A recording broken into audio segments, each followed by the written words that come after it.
Tukaram मुंढेंच्या FDA विभागाची हायकोर्टाकडून खरडपट्टी काढण्यात आली आहे। कोर्टाच्या आदेशानुसार काल एफडीएने 7 तास मंत्रालयाच्या कॅन्टीनची तपासणी केली आणि त्यानंतर 98% स्वच्छता असल्याचा अहवाल एफडीएने कोर्टामध्ये सादर केला।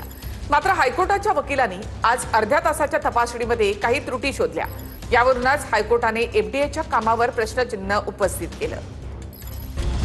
कोर्टाने एफडीएला कसं फटकारलं ते पहा। दुपारी 4 वाजता झालेल्या सुनावणीमध्ये वकिलांच्या पथकाने मंत्रालयाच्या 3ही कॅन्टीनचा अहवाल सादर केला। पथकाने मंत्रालयातील 3ही कॅन्टीनची तपासणी केली। त्यांना अनेक त्रुटी आढळल्या असं कोर्टाचं निरीक्षण आहे। चपलांचा स्टँड मंत्रालयातील कॅन्टीनच्या फ्रीजपेक्षा बरा असतो असं कोर्टानं सुनावलं। मंत्रालयामधील कॅन्टीन 98% स्वच्छ हा अधिकाऱ्यांचा अहवाल खोटा आहे असं कोर्टानं म्हटलं। मंत्रालयातील कॅन्टीनची ड्रेनेज लाईन तुटलेली आहे, पाणी जायला जागा नाही हे निरीक्षण कोर्टानं नोंदवलं।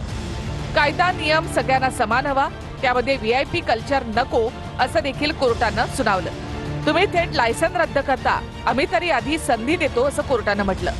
मंगळवारी मंत्रालयातील कॅन्टीनची पुन्हा तपासणी करण्याचे आदेश एफडीएला दिले। लायसन्स रद्द करण्यात आलेल्या हॉटेल चालकांना सुद्धा सुधारणेसाठी वेळ द्या असं कोर्टानं म्हटलं। 6 ऑगस्टला याचिकेवर आता पुन्हा एकदा सुनावणी होणार आहे।